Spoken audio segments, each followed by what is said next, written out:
여러분 안녕하세요. 언니네 복덕방의 빌딩 언니 변혜인 이사입니다. 오늘은 제가 새로운 코너로 야심차게 준비했는데요. 바로 빌딩 언니의 보석함을 한번 열어보려고 합니다. 그래서 오늘 저의 아주 귀한 보석, 약간 블루 사파이어인가요? 저랑 되게 친한 지인분을 제가 모셨는데요. 오늘 언니랑 언니의 이야기 그리고 언니가 하는 일에 대해서 제가 너무 궁금한 점이 많아서 오늘 영상으로 한번 소개를 해드리고 싶어서 언니를 모셨습니다. 블루해머의 신민 대표님이십니다. 네, 안녕하세요, 여러분.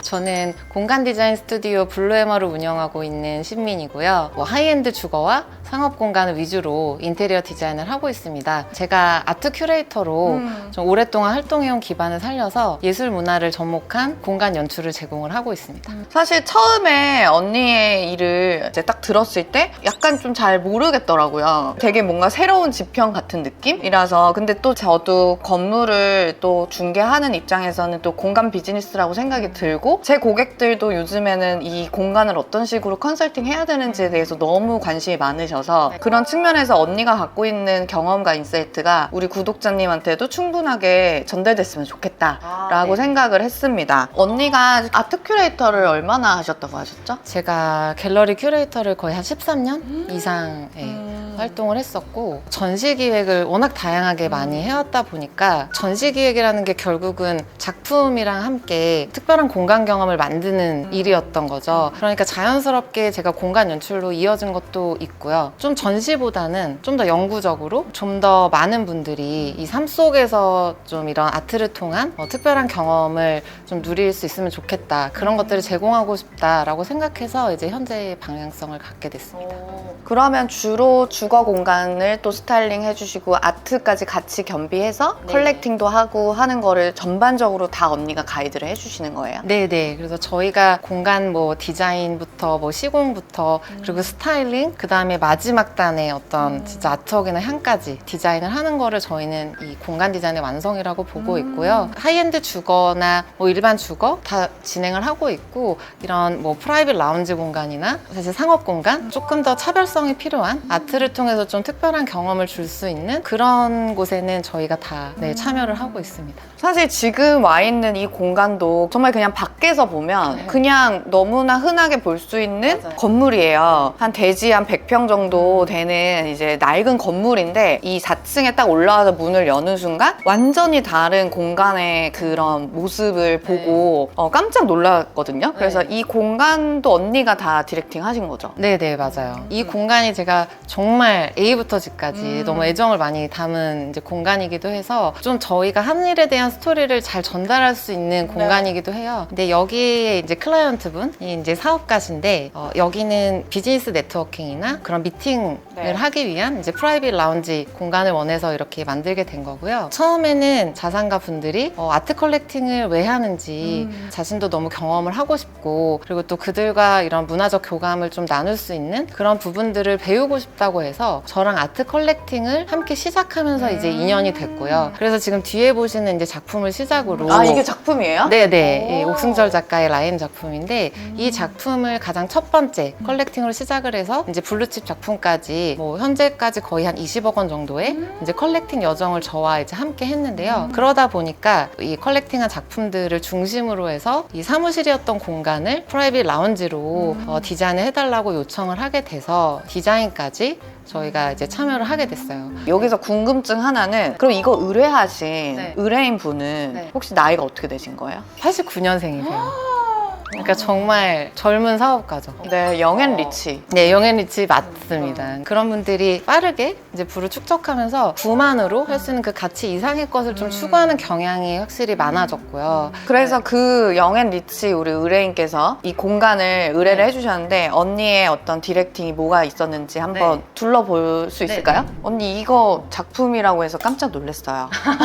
네, 옥승철 작가의 굉장히 팬덤이 많은 작가의 이 라인 에디션 작품이고요. 이게 거울처럼 보이지만 메탈을 연마해서 거울 만든 아니에요? 네, 작품이에요. 그래서 메탈이에요. 그래서 이게 일반 거울보다 훨씬 더 몰입되는 효과도 갖고 있고 이게 지금 잘 보시면 뒤에 조명이 나와요. 네네. 그래서 뭔가 이 낮과 밤의 무드를 모두 다 소화를 시켜서 굉장히 만족도가 높은 그런 감각적인 작품이에요. 이 메인 공간은 이 아트웍과 어우러질 수 있도록 굉장히 동시대적이고 좀 모던한 스타일로 이제 연출을 했고요. 그래서 얘도 이런 약간 네, 메탈 메탈릭한 소재. 이런 느낌으로 가는 네네. 거구나. 이 작품을 돋보이게도 하고 전체적으로 굉장히 세련된 무드도 만들고 좀 현대적이고 네, 이게 팝아트니까 좀 그런 모던한 느낌으로 만들 수 있게끔 이 작품을 중심으로 연출됐다는 것이 일단 포인트고요. 근데 이제 또 되게 전 중요하다고 생각하는 게 저도 예술 잘 모르지만 뭔가 그 그림 자체가 너무 압도돼서 네. 오히려 되게 좀 갤러리 같은 거 가면 좀 불편함이 있거든요. 근데 이제 그거를 이런 공간 안에서 같이 만들 네. 때는 그럼 얘도 살아야 되고 공간이 또 편안해야 되는 거잖아요. 그런 밸런스도 다 의도적으로 이제 생각하시는 거죠. 밸런스가 맞았을 때 그 공간이 아름답다고 우리는 느낄 수 있거든요. 그럼 이제 너무 차가운 온도를 갖고 있으니까 좀 이렇게 패브릭 같이 좀 따뜻한 온도와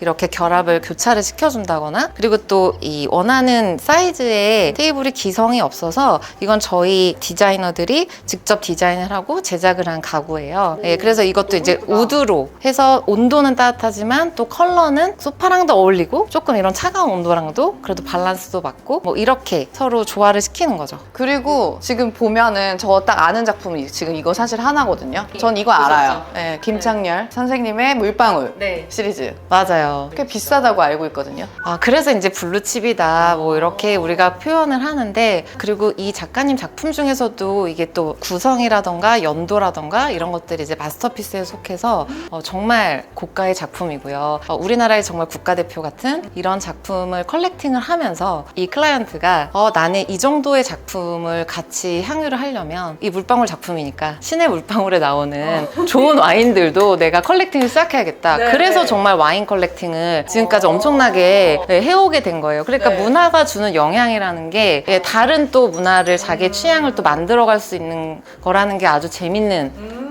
스토리인 거죠. 그래서 신의 물방울에 나오는 와인들이 여기 담겨 있고요. 뭐 미팅을 하거나 비즈니스 네트워킹 할 때 같이 만나게 되신 분들하고 조금 또 재밌게 즐길 수 있도록 여기 이제 보이는 이 셀러에는 좀 더 아실만한 유명한 와인들이 있는데 보시면 제일 위에 네. 로마네 꽁띠가 있습니다. 와, 네, 이거 근데 거의 진짜 2000 빈티지면은 정확히는 모르겠지만 거의 9천만 원에서 1억 정도까지 상당하는 걸로 알고 있어요. 여기 이제 올라갈수록 가격이 높아지거든요. 무통 로실드 같은 이런 에디션 이것도 이제 고가지만 이런 와인들을 이제 마시는 거죠. 저 정도의 훌륭한 작품과 와인을 같이 즐길 수 있도록 이런 다이닝 공간을 이제 마련을 하게 됐습니다. 내가 공간을 향유하려면 아무리 비싼 집에 살 수 있으면 또 거기서 누릴 수 있는 수준도 어느 정도 또 레벨업이 같이 동시에 이렇게 돼가는 것 같아요. 그쵸. 그러니까 그림을 공부를 하게 되면서 자연스럽게 와인을 접하게 되고 당연히 컬렉팅을 한다는 거는 어떤 소장 가치와 뭐 또 자부심 있는 것들을 하게 되잖아요. 그럼 당연히 와인에 대해서도 또 공부를 하게 되다 보니까 당연히 문화적 소양이나 뭐 라이프 스타일의 수준이 자연스럽게 올라가게 되는 것 같아요. 하고 싶어 하는 거고. 그쵸. 그리고 여기는 또 완전 다른 공간. 이 바깥이랑 이 안이랑 완전 다른데 여기 한번 들어와 보세요. 여기는 은밀한 여기 뭔가 거래가 일어날 것 같은 그런 느낌이에요. 그래서 여기는 어떤 의도를 갖고 나온 공간인지. 처음에 일단은 홀덤 라운지 공간이 필요하다고 했고 007 카지노 로얄이라는 그런 영화의 한 장면처럼 해줬으면 좋겠다. 그리고 외부와 완벽히 대비되는 무드였으면 좋겠다라고 해서 제가 마치 유럽의 어느 컬렉터의 방처럼 이제 연출을 했어요. 그래서 이렇게 유럽 미장을 곁들였고요. 그리고 이 작품을 보시면 이 동전을 마이크로 현미경하고 이 나노 현미경으로 촬영한 이미지를 이제 결합한 이제 사진 작품이에요. 근데 이게 미시 세계와 가시 세계의 괴리 뭐 이런 이야기를 하는 작품인데 눈에 보는 것만이 진실이 아니야 라고 어떤 질문을 던지는 작품이에요. 근데 우리가 홀덤 플레이를 할 때 코인을 베팅을 하면서 보이지 않는 상대의 이면을 상상해야 되잖아요. 그래서 그 맥락과 연결이 되지 않냐. 그래서 그러면 굉장히 흥미로운 이 공간의 배경이자 스토리가 될 것 같다라고 해서 이제 제안을 해서 이렇게 컬렉팅을 하게 됐고, 마치 그 유럽의 어느 박물관의 작품처럼 연출하기 위해서 이렇게 액자나 이런 것도 다 네. 그런 감도로 맞추는 네, 거구나. 이 작품을 훨씬 더 모던한 공간에서는 전혀 다른 액자 프레임으로 하면 완전히 분위기가 달라요. 네, 여기는 유럽의 어떤 박물관이나 컬렉터 방처럼 한 거기 때문에 이게 다 이제 유럽의 어떤 프랑스 브랜드의 조명이라던가 이런 신전 같은 느낌이 또 여기 담겨 있고 뭐 이런 것들을 어우러질 수 있도록 다 디자인을 하는 거죠, 저희가. 언니 굉장히 디테일한 사람이었군요. 우리가 같이 이제 와인 먹을 때는 이제 몰랐던 언니의 디테일을 오늘 와 엄청나네요. 아, 그럼요. 짱이다. 그럼요. 네. 네. 이번에 집을 스타일링 하려고 하는데 모든 거를 다 당연히 좋은 거를 사면 좋겠지만 사실 그게 불가능하잖아요. 그쵸. 그럼 언니는 가구를 이렇게 스타일링하면 어디에 힘을 주고 어디에 뭐 이렇게 그 가성비를 어떻게 해요? 그거는 당연히 이제 고객과 의논을 통해서 하는데 예산은 한정돼 있거든. 포인트를 줄 때, 힘을 줄 때 주고 좀 뺄 때 빼고 이거를 저희가 밸런스를 맞춰주는 게 제일 중요한 역할이고, 그래서 이제 전문가가 필요한 거거든요. 근데 그 부분을 잡아주는 거죠. 그리고 공간이라는 거는 전체가 다 비싸고 뭐 맞아. 화려한 것만 한다고 해서 그게 아름다워 보이는 공간이 맞아요. 되지 않아요. 오히려 비워줄 때 비워주고 좀 더 모던할 때 모던해주고 화려할 때 화려해주고 이제 이런 것들이 조화가 잘 일어나야지 좋은 디자인이다, 이렇게 우리가 느낄 수 있거든요. 하나 질문해도 되나요? 질문을 하셔도 되는데 대답을 안 할 수도 있어요. 요런 거는 그러면은 가격이 궁금하시죠? 네, 표정이 벌써. 얼마인가요? 가격은 대입입니다. 네, 가격은 대입이고요. 굳이 조금 정보를 참고할 수 있는 거는 이제 크리스티 경매의 가장 최고가에 낙찰된 김창열 작품이 레코드를 찾아보시면 있어요. 그리고 이렇게 물방울 구성이나 연도를 이제 찾아보면 유사한 작품이 그 크리스티 옥션 기록에 있거든요. 그럼 그거를 참고하시면 그 정도 가격대일 그게 것이다. 얼마나요? 그거는 나중에. 끝나고 제가 별도로 저는 물어보도록 하겠습니다. 우리 이 공간을 이렇게 둘러봤는데 제가 요즘에 제 알고리즘 보면은 제가 거기에 관심이 있어서 그런지는 모르겠지만 TV 프로그램도 그렇고 뭔가 부자들 혹은 자산가들 성공하신 분들의 집을 찾아가서 그 집을 어떻게 공간을 꾸미고 살고 계신지에 대한 컨텐츠들이 요즘 되게 많이 만들어졌거든요. 요즘 왜 그런 니즈가 되게 많아진다고 생각하세요? 뭐 예를 들어 상업 공간의 경우는 당연히 공간 디자인이 이제 브랜딩의 중요한 요소가 됐는데, 주거의 경우도 이제는 자신의 라이프 스타일이나 자기의 삶의 수준을 그 공간 디자인이 그런 것들을 보여주는 하나의 이제 브랜딩으로서 작용을 하다 보니까 좋은 디자인에 대한 어떤 관심과 그런 열정이 굉장히 상당히 높아진 거지. 근데 저 같은 경우도 건물 투자하시는 분들 워낙 많이 만나니까 고객들의 연구를 많이 하게 되더라고요. 그러면 이분들이 어떤 거에 관심 있고 어떤 문화를 향유하고 이런 거에까지도 사실 되게 관심을 갖게 됐어요. 미술 시장이라는 게 뭘까 하면서 사실 막 공부해 본 적도 있거든요. 물론 너무 어렵더라고. 부동산보다 어려워요.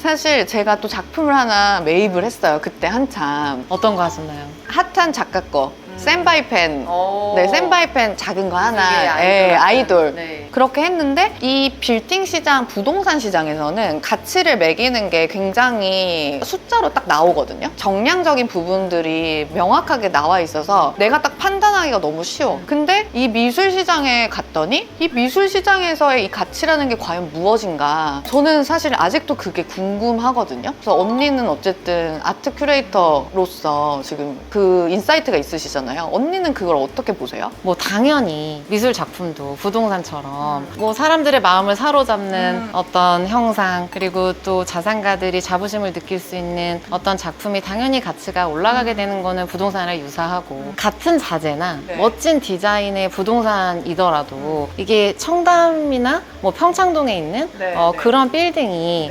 가격이 훨씬 높다는 거는 뭔가 그 물질성 이상의 상징성을 우리가 소비하는 거잖아요. 근데 미술 작품도 뭐 크기나 어떤 재료가 어떻다 이런 어떤 물질적 요소만이 아니라 무형의 철학이라던가 그리고 이 작품이 가진 어떤 상징적 의미를 소비를 하는 거기 때문에 그런 부분은 굉장히 유사하지만 작품은 훨씬 더 어떤 작가가 담은 영혼이나 어떤 정신성 같은 그런 어려워. 비물질적 요소가 더 중요하기 때문에 네. 그거는 가치를 정량적으로 측정할 수가 없다 보니까 당연히 그게 더 어려운 거고, 이 가치를 데이터로 뭔가 계산을 하고 추정하는 게 어렵기 때문에 그게 부동산하고 좀 다른 점이 되는 것 같아요. 근데 이제 그런 부분은 맞는 것 같은 게 결국은 수요가 많은 작가가 있을 거고 거기도 결국은 거래가 일어나면 거래량도 영향을 받고 결국은 큰 시장성 안에서 그 가격이 어쨌든 왔다 갔다 하는 거는 맞잖아요. 그쵸. 정말 뭔가 네트워크 때문에 네네. 이 작품이 팔리고 이런 게 아니라 정말 이 작가를 몰랐던 사람들이 이 작품들을 많이 사랑한다. 사실 이런 것들이 당연히 제일 중요하고, 그러면 당연히 자연스럽게 이 작품이 좋다라고 바이럴과 홍보가 자연스럽게 되겠죠? 근데 여기서 또 미술 시장에서는 어떤 사람이 이 작품을 컬렉팅했는가. BTS RM이 이제 엄청나게 컬렉터로서 맞아요. 길을 걷고 있는데, RM 같이 정말 많은 환호를 받는 영감을 주는 아티스트가 또 픽한 작품은 무엇이지? 그럼 당연히 작품의 가치나 어떤 그런 것들을 올리는데 그래도 영향이 없다고 할 수 없죠. 그러니까 이렇게 복합적으로 굉장히 다양한 요소들이 작용을 하면서 꾸준하게 사랑을 받는가. 그 작가도 얼마나 이 작품 가격이라던가 작품에 대한 성실도라던가 그런 거 어떻게 잘 관리했는가. 복합적인 요소들이 작용하기 때문에. 그래서 이 공간을 오고 나서 제가 딱 들었던 생각이, 최근에 우리 빌딩 시장에서는 공실 때문에 너무 이슈가 많거든요. 특히 이제 강남에 워낙 개발이 많이 일어났고 이제 18년도부터 22년도까지 낡고 이제 쓰러져 가는 것들을 매입을 해서 뭐 대주선을 하든 신축을 해서 건물이 지금 최근에 올라가서 준공된 게 되게 많아요. 근데 그것들이 다 상권이라든지 필지 주변의 환경을 고려하지 않은 채로, 뭐 예를 들어 논현동에 있는 유흥가예요. 근데 거기에 마치 IT 회사의 통사옥이 들어가야 되는 그런 건물로 디자인이 된 게 딱 있는 거죠. 그러면 거기에는 안 들어가는 거지, 임차자들이. 그래서 결국은 그 의도성을 갖고 하는 것들이 되게 중요하다고 생각이 드는데, 단순히 뭐 내가 땅을 얼마에 사서 얼마에 디벨롭해서 얼마에 팔 거야가 아니라 결국은 언니가 지향하는 것처럼 뭔가 의도성을 갖고 뭔가를 해야 되잖아요. 저의 경우만 예를 들면 저희 블루에머가 사용하고 있는 이제 오피스 빌딩이 이 건물의 용도 그리고 임차인 구성을 어떻게 하겠다라는 타겟이 명확하게 설정이 된 상태로 설립이 된 거더라고요. 그래서 여기는 아트 분야, 그 다음에 디자인 분야의 임차인만으로 구성이 되어 있어요. 그렇지 않으면 받지를 않아요. 근데 그게 건물의 기조가 바로 생긴 거죠. 왜냐면은 아트나 디자인 회사들은 당연히 우리가 공간을 되게 아름답고 막 감각적으로 꾸며서 그거를 고객한테 어필을 해야 되는 이제 사업인데, 그러다 보면 당연히 이 공간들을 아주 깨끗하고 우아하게 사용할 수밖에 없잖아요. 그러니까 건물의 관리도 너무나 깨끗하게 잘 되고 예쁘게 잘 되고 그 기조가 유지가 이제 잘 되는 거죠. 그래서 저희만 하더라도 1층에 고깃집이 있는데 인테리어 회사가 있는 것보다는 훨씬 더 감도가 있게 또 보여질 수가 있다 보니까 저도 그래서 선택을 하게 된 것 같아요. 그리고 사실 우리가 인테리어가 잘 된 집들 있잖아요. 그럼 결국 그게 프리미엄이 붙어서 매각이 되는 것처럼 결국 이렇게 관리가 잘 된 임차자들과 타깃이 명확한 딱 메디컬이면 메디컬 건물, 그러니까 아트적인 사무실이면 사무실, 아니면은 먹자에 거기에 걸맞는 형태, 그러니까 이게 디벨롭을 하는 어떤 시작점에서 그런 타깃에 대한 고려가 충분하게 있어야 되겠구나 라고 하는 걸 제가 언니를 만나서 더 명확하게 이게 뷰가 생긴 것 같아요. 건물 전체적인 것도 언니가 다루시나요? 그쵸. 저희는 이제 건물 대주선이나 아니면은 디벨로퍼 분들하고 같이 이제 시작을 할 때는 건축가랑 같이 팀을 구성을 해서 하기도 하기 때문에 인테리어 디자인부터 그 공간의 어떤 사업자의 브랜딩부터 그 다음에 건축까지 아우르고 있다고 보시면 돼요. 그럼 약간 사옥을 찾으시는 대표님들한테는 언니가 시작점부터 같이 투입돼서 컨셉화를 같이 해나가는 게 어떻게 보면 결과적으로는 좀 효율적일 수 있을 것 같아요. 그쵸. 왜냐하면 이게 처음부터 이 건물의 용도나 그런 사용자 구성이 뭔가 확립이 안 된 상태로 투자를 하게 되면은 심리적 포인트는 어디에 줄 건지, 그리고 기능적 요소를 어떻게 갖출 건지, 결국은 어떤 레이아웃과 어떤 동선을 만들고 어떤 디자인 포인트를 우리가 만들어줘야지 이것이 이 건물의 매출과 연결이 될 수 있는가, 전략적으로 최대한 계산을 해서 디자인하는 것이 건물의 밸류를 높이는 것이기 때문에 처음 처음부터 저희랑 같이 전략 기획 단계부터 같이 시작하는 것이 당연히 비용을 효율적으로 쓰는데 효과적이고요. 그냥 맹목적으로 예쁘게만 하면은 거의 실패하는 것 같아요. 어떻게 보면 좀 공간의 본질로 돌아가는 역할을 언니가 해주시는 것 같아요. 그렇죠. 결국은 이 공간의 무드를 좌우하는 거, 그리고 내가 이 공간에서 내 라이프 스타일을 상상할 수 있는 거, 그거는 결국은 전체적인 공간 연출이기 때문에 그 연출도 중요하고, 그래서 당연히 뭐 이런 가구 스타일링이나, 그리고 예전에는 하이엔드 주거조차도 이런 아트웍이 굉장히 부수적이었는데 이제는 정말 필수적이라는 생각이 들어요. 상업 공간의 일부도 마찬가지고, 이렇게 아트와 이 디자인, 공간의 시너지를 내는 그런 경험이 얼마나 이 공간을 생기있고 우아하게 만드는지, 그런 것들을 저희 팀과 함께 이렇게 꼭 경험을 해보셨으면 좋겠어요. 근데 사실 저는 완전히 새로운 블루오션인 것 같아요. 그래서 제가 진짜 꼭 이런 일을 하는 사람이 있다. 이거를 나는 너무 알려주고 싶은 거예요, 사람들한테요. 열심히 하겠습니다. 네. 그래서 꼭 한번 소개를 해드리고 싶었고, 언니를 만나면 제가 늘 물어보지만 그런 안목, 저는 그 안목, 우아한 안목을 좀 키우고 싶거든요. 그런 꿀팁을 좀 방법 좀 알려주세요. 늘 얘기하지만 우리 이사님처럼 많이 보러 다니고 많이 관찰하는 그런 노력이 정석이고요. 또 한 차원 더 나아간다면 뭔가 셀프 미션을 정해보는 거예요. 만약에 이번에 아트페어를 가게 됐다면 이번 아트페어에서 내가 정말 좋았던 작품 5개를 픽을 해보고 정리를 해보는 거죠. 그러면 내가 이 작품이 왜 좋았는지 그 가치도 또 분석을 하게 되거든요. 그리고 공간도 마찬가지예요. 우리가 어디를 놀러 갔다, 머물렀다 그러면 그 공간에서 좋았던 요소 딱 2가지, 뭐 손잡이가 될 수도 있고요. 네, 뭐 창이 될 수도 있겠죠. 2가지만 딱 픽을 해서 정리를 해보는 거예요. 그렇게 하다 보면 자연스럽게 그 과정에서 취향이 만들어지게 되고요. 그 취향이 짙어지면 정말 그 향이 퍼지죠. 그래서 어느 순간 너 정말 감각적인 사람이구나, 정말 안목 있는 사람이구나, 정말 그렇게 되어 있을 거예요. 저 정말 그런 말 듣고 싶거든요. 우리 건물주 분들 혹은 이제 건물 공간을 어떻게 가꾸고 싶은 이제 구독자 분들이 많으실 텐데, 의도를 갖고 완성시킬 수 있는 일을 우리 신민 대표님이 하실 수 있으니까 언니에 대한 그 정보는 제가 이 댓글에다가 남겨두겠습니다. 상담이 필요하시면 또 우리 빌딩 언니 통해서 또 왔다고 하면 언니가 또 더. 네, 그럼요. 네, 잘해드리겠습니다. 오늘 저의 블루 사파이어, 블루 해머의 신민 언니 보석함으로 제가 모셨는데, 오늘 이야기가 약간 제가 그동안 했던 얘기랑은 약간 다르기는 하지만 저는 너무 재밌었거든요. 마지막으로 언니 우리 구독자분들한테 한 말씀 해주세요. 빌딩이라던가 이런 공간에 정말 중요한 역할이 되고 있는 만큼 많은 관심을 가져주시고요. 우리 빌딩 언니를 통해서 또 부동산 인사이트 많이 얻어가시길 바라겠습니다. 네, 여러분 시청해주셔서 감사합니다. 이 영상이 재밌으셨다면 구독과 좋아요, 댓글까지 잊지 마세요. 여러분 모두 부자 되세요. 안녕.